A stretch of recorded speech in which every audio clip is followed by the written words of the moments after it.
Assalamu alaikum wa rahmatullahi wa barakatuh. I hope everyone is having a blessed Ramadan and you're getting from this Ramadan everything that you make dua for. I wanted to share something real quick, not to be too lengthy. Um, I had a conversation maybe a week ago or so with a student of knowledge who is based in the Khalij area. I believe the brother has finished his master's degree. I mean, I know he has, and I believe he's going to be working on his PhD soon. I believe. Don't quote me on that, but I believe that's the idea. Anyway, I sent him some information, some things that I was working on that I wanted him to look over and give me his opinion on it. And when I spoke to him, as the conversation progressed, he asked me, he said, are you continuing your studies in sociology? And I said, well, I finished my master's degree in sociology. And what I had come to find was that within the Middle East or the Muslim lands, sociology is still a very unknown science. It's not really understood by many. And just to sort of side information that sociology is in fact a science. We use the same methodological methods of research as the natural sciences, as your chemistry, biology, physics, and all of that. We use the same methods of research. So, it is a science. Uh, Nonetheless, when I told him that, in the Middle East, it's not very well known. Therefore, it's not very employable. You know, um, Part of the mission is to, have a skill set that will allow me to be able to sustain myself out of the West permanently. And he said his reply was, it's a shame that the Muslim lands are so far behind in understanding, some of these things that the West are moving forward in. They're using it, they're utilizing it, they're benefiting from it. And the Muslims are still dragging their feet, trying to figure out exactly what it is, the benefit of it, if it's actually what it says it is, and all of that.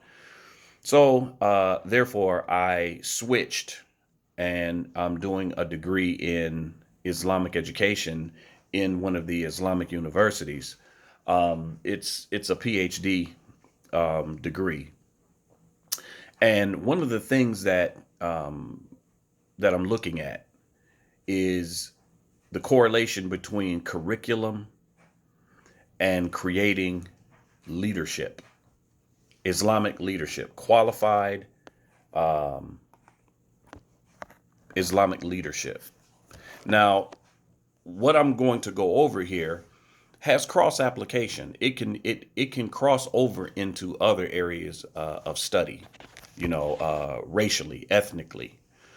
Um, so the first thing I want to go over is what is education? Oh, another part of this is identity. I wanted to find out the part that education also plays in creating positive identity.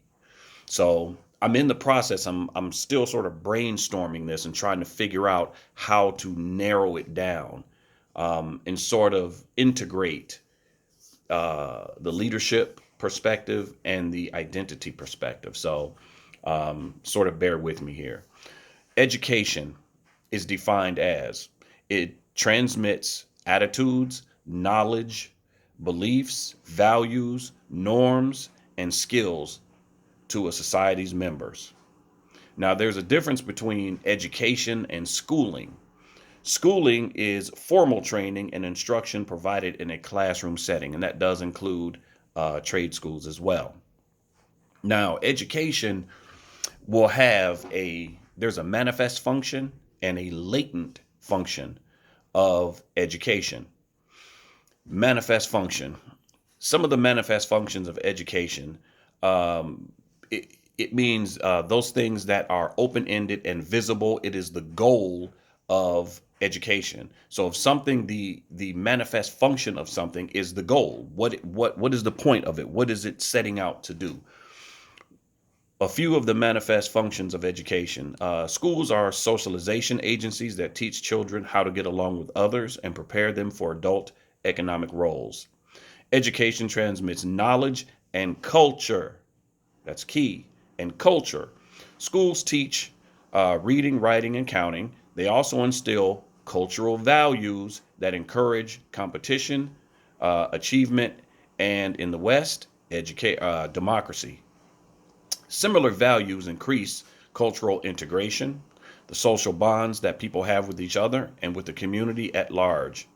Education promotes cultural innovation. Faculty at research universities, they receive billions of dollars every year to develop computer technology, treatments for diseases, and programs to address social problems. So education covers a lot of ground. It does not just transmit reading, writing, and arithmetic, but it also covers culture. It covers, on some levels, the creation of positive or negative identity. So, what is the latent function? What are some of the latent functions of education? Education also has a latent functions, hidden, unstated, and sometimes unattended consequences. Okay, so one of the latent functions of school. Schools provide daycare, particularly after school programs for the growing number of single parent and two income families. High schools and colleges are matchmaking institutions that bring together unmarried people. Education decreases job competition. The more time that young people are in school, then the longer the jobs of older people are safe. These are considered some of the general latent functions or byproducts of education. Now, there are also some negative latent functions of education that deal with um, how identity is formed, how a person's view of themselves or their particular group is formed, and how is it perpetuated. So it's very important that we understand that uh, education serves more than just one person. Education is not just reading, writing, and arithmetic. Now, one of the ways that um, this information is disseminated is through curriculum. You know, we've heard this word often, curriculum. What is a curriculum? Curriculum is what's taught in a given course or subject. Curriculum refers to an interactive system of instruction and learning with specific goals, contents, strategies, measurement, and resources. The desired outcome of curriculum is successful transfer and or development of knowledge, skills, and attitude. So all of that is packed into curriculum. Now, imagine or think about rather if one group of people controls the curriculum, the models of curriculum, not only in their location, but globally. Imagine the impact that that can have on the psyche of groups of people worldwide. Because most people, most countries have adopted the Western um, model of education. There is normally a separation between education, what's taught, what's learned, and religion. Well, as Muslims, we understand that Islam covers all aspects of the human reality. There is nothing that Islam does not give the human guidance in. Therefore, it's ludicrous to extract God or the Creator, Allah, from education. So we as Muslims have to learn to integrate Islam, the Islamic worldview, the Islamic ethical system, the practice of the Sunnah, and the basic understanding of humanity that's taught in Islam should be integrated within the curriculum. Because right now we're operating on a European model of education, and that does us no good. Actually, it's a detriment. Now, I covered curriculum, but there's also something called a hidden curriculum. In a hidden curriculum, schools practice and transmit non-academic knowledge, values, attitudes, norms, and beliefs. That's in the hidden agenda. An example of hidden agenda. And I peeped game when I was in undergrad in sociology. Alhamdulillah, when I began my college endeavor, I had already been in the military. I was a little bit, I was a little bit older than your traditional student. I was classified as a non-traditional student. I was older. I wasn't fresh out of high school. So, as I'm sitting in the classroom, I'm not just this open vessel, that the professors could just say anything and pour information into my head, and I just accepted it because they're a professor and, well, they know better. Nah, wasn't that way. I have a wealth of global travel and experience, things I've seen. So you're not just going to tell me anything. I really had to learn how to sort of fall back in the classroom and just let them say what they're going to say, take the good and leave the bad, because I bumped heads quite often with professors in reference to things that they were saying, So anyway, with the hidden curriculum, again, it's school practices that transmit non-academic knowledge, values, attitudes, norms, and beliefs. So where a group of people fall on the stratum of value in the society can be transmitted through the hidden curriculum. If you constantly see images of academic achievement, positivity, good, intelligence, progress, and everything else positive, and those images do not look like you, then you begin to develop and associate certain characteristics, traits, and behaviors with certain groups. Now, I'm talking about from pre-K, when the children go to, the little pre-kindergarten class, all the way up to higher ed.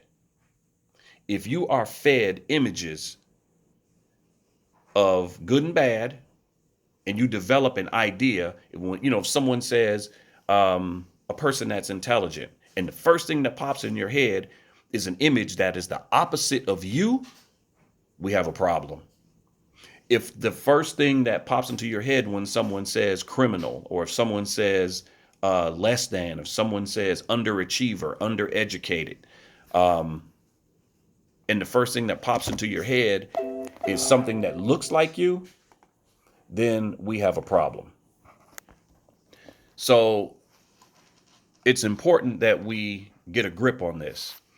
And this is one of the purposes that the human sciences or the social sciences serve. The human sciences or social sciences, this includes psychology, cultural and social anthropology, economics, global politics, geography, political science. All of these things are utilized by academics worldwide and globally in the various universities and colleges throughout the world. So we as Muslims cannot stick our head in the sand and say, well, these things are not from Islam, so, we don't have to busy ourselves with this, or, everything that comes from that is batil, it's incorrect, it's falsehood. We can't do that because we're going to continuously fall behind the eight ball, and we're going to get drugged by the rest of the world if we are not proactive in how we understand and utilize these various sciences to our benefit. Again, it goes back to identity. Identity for groups of people are created, and then disseminated throughout the world. As I mentioned before, I've traveled quite extensively, and many times how African Americans are viewed globally, we're clowns. We're either athletes, or we're entertainers. Rarely are we educators. Rarely are we academics. Are we lawyers? Are we doctors? Are we engineers? We're normally the people that are shucking and jiving and tap dancing and making people laugh. That's the global image of African Americans. As far as the Muslims, you know, we understand already the propaganda machine that's up and running, in reference to how the world views the Muslim. What we need to do as Muslims is we need to control our academic curriculum, because if we don't, if we don't control our own narrative, then our narrative will be controlled by somebody else who does not necessarily have our best interest at heart. You know, I might have mentioned this already, but when I was in undergrad, and I would sit in some of my sociology classes, the founding fathers, the high level academics and intellectuals and educators were almost always white European men. Every so often, there would be a white female sprinkled in there. But more oftentimes, 99.9% of the times, it was a white European man. Now, most of us are already educated enough to know that life, or civilization rather, civilized life, civilized society didn't begin with Europeans. It didn't. There's no mention of any African educators or intellects. We're talking about people who critiqued society, who critiqued humanity, who posited solutions to societal problems, created societal or social efficacy and cohesion, who integrated positive moral systems into their society. No mention of anything African, and definitely no mention of anything from the Islamic world. So what does that tell you? What would a person take from that? That these groups of people that are mentioned basically have not contributed to society at all. We haven't contributed to society. And that intellectual thought, academic progressiveness and achievement, and critical thought, analytical thought, applying critical and analytical thought to solve problems, was created with Europeans. It began with Europeans. And that's problematic. Again, we're talking about how this information, how this hidden curriculum affects the psyche, how it affects the back of the brain, subconsciously, how we digest information, how we view ourselves, and how the world views us. We all know, well, we should know, that, there were African societies that were far beyond some of the things that we have now. I'm talking about from a moral perspective, from an economic perspective, from a political perspective. They were ahead of us. Islam brought the perfect system. Islam is the perfect system. There is nothing better than what you find in morality, in economics, in creating social cohesion, love, ethical values. I mean, the list goes on and on and on. Islam covers all of that. So what we have to do, and again, this is the solution part, we have to create our own curriculum and create our own books that teach our children and teach our students the value of themselves, as well as, and more importantly, the what Islam teaches, because Islam is perfect. El-yawm akmaltu lakum dinakum wa atmamtu alaykum, to the end of the ayat, that Allah has created Islam and or completed, rather, he completed Islam for us and chose Islam as our religion. So Islam is complete, it's perfect. Muslims are not perfect, but Islam is perfect. So we have to learn how to integrate all of these Islamic values, this Islamic knowledge, into curriculum. We need to create our own curriculum and our own books for our own people. So this is just something that, again, I'm sort of brainstorming. I'm trying to figure out how to fit these pieces together between curriculum and leadership and identity. If you have the aforementioned things, the Islamic worldview, the Islamic ethical system, you have the Quran, you have the Sunnah, you have the understanding of the Salaf Salih, and you integrate that into your curriculum, then inevitably you will create qualified Islamic leadership. Does that make sense?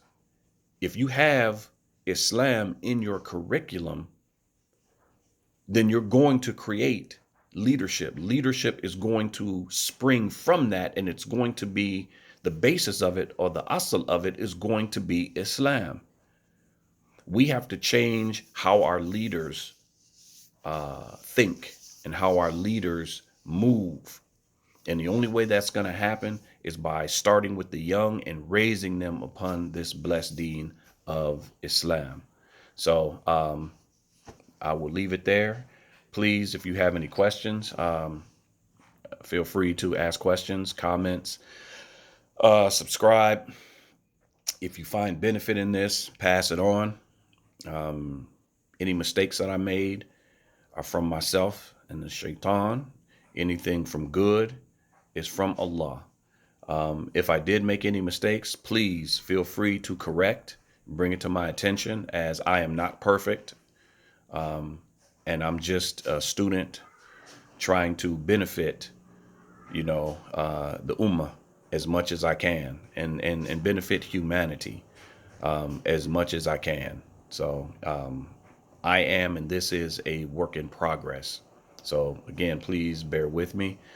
Barakallahu feekum wa jazakum Allahu khairan. Assalamu alaikum wa rahmatullahi wa barakatuh.